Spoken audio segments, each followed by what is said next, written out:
Pergunta que nos chegou, baseado em Êxodo, capítulo 20, é sobre maldição hereditária. Porque o texto diz assim, versículo 5 do capítulo 20, não te prostrarás diante deles, nem lhes prestarás culto, porque eu, Senhor, o teu Deus, sou Deus zeloso, que castiga os filhos pelos pecados de seus pais, até a terceira e quarta geração daqueles que me desprezam. Mas trato com bondade até 1000 gerações aos que me amam e obedecem aos meus mandamentos. Então, à luz desse texto, a pessoa quer saber se o pecado de um pai passado, uma maldição, uma punição deste pecado à sua geração, e no caso, se a gente fosse entender literalmente o que ele está dizendo, até a terceira e quarta geração, parece que a terceira e quarta ali sofreriam, e a quinta estaria livre desta maldição, e se cada um sofre com o seu pecado. Tá? Então, primeiro, todo o testemunho bíblico deixa muito claro que eu sou responsável pelos meus pecados, meus filhos são responsáveis pelos pecados deles diante de Deus. Eu devo pedir perdão, confessar os meus pecados e devo ensinar meus filhos a que façam isso também diante de Deus. Tá? Isso é o que a Bíblia nos mostra.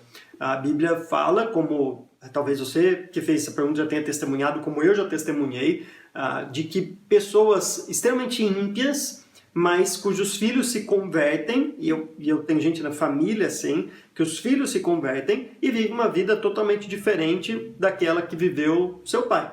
Então, não existe uma maldição hereditária. Se com isso você está pensando em algum karma que a gente leva por causa que o meu bisavô cometeu um tipo de pecado, adorou outros deuses, e aí eu nasci já com karma, com uma maldição sobre mim que deve ser quebrada. Não, isso não existe. Tá?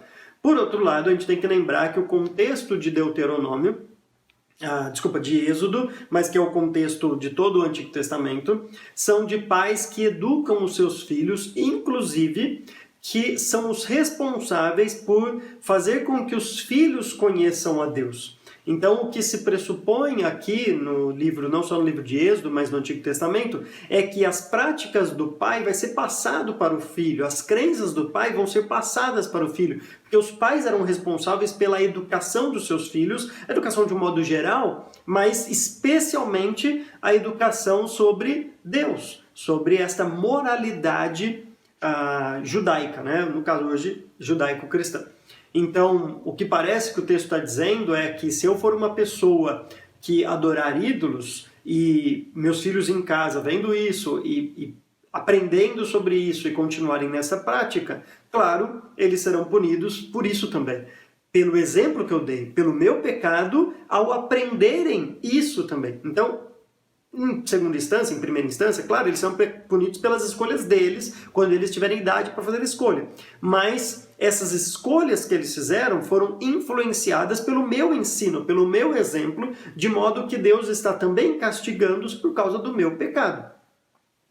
Do mesmo jeito, se eu temo a Deus, se eu amo a Deus e passo isso para os meus filhos, claro, a decisão vai ser deles. Eu conheço o oposto também, pessoas que temeram a Deus, amaram a Deus e ensinaram seus filhos, mas que os filhos não decidiram seguir os caminhos do Senhor e sofrem as penas, as consequências dos seus atos, as suas maldições, se a gente quer usar esse termo.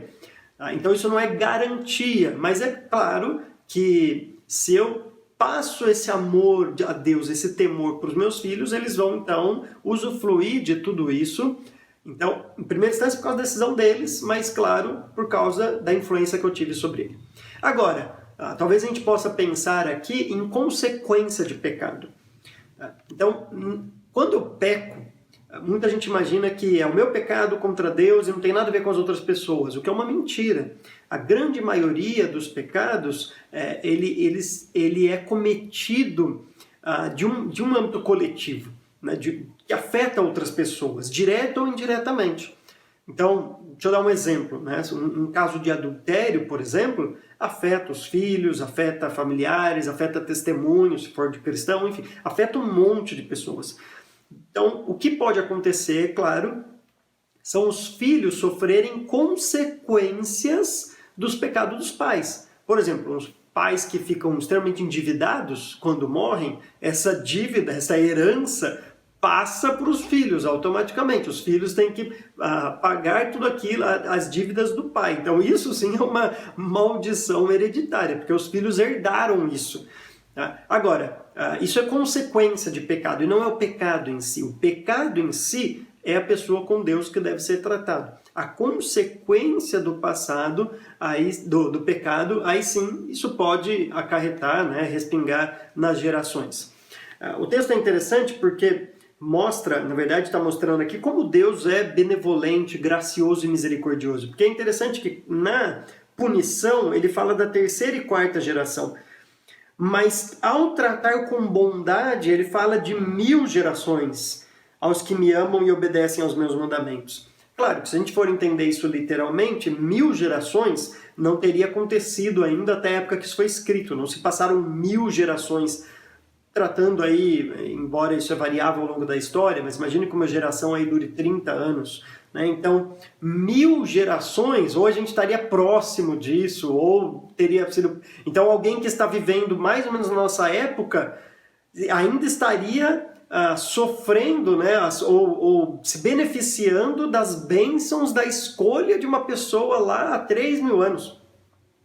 Então, claro que o texto aqui não está querendo literalmente dizer isso, só está querendo dizer que Deus se preocupa de fato com o pecado, com a idolatria, de modo que ele pune ou abençoa quem faz isso e quem passa isso para a próxima geração.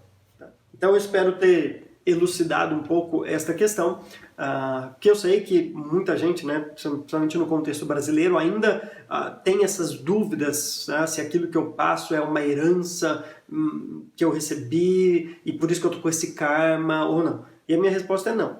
Se você tem possibilidade de mudar de vida, uma vez que você busca uma santificação, claro, primeiro a conversão, depois a santificação, e você não carrega nenhum karma, você é responsável diante dos seus atos perante Deus. Por outro lado, esforce em passar a fé para outra geração, para que ela também seja abençoada, assim como você foi com a salvação.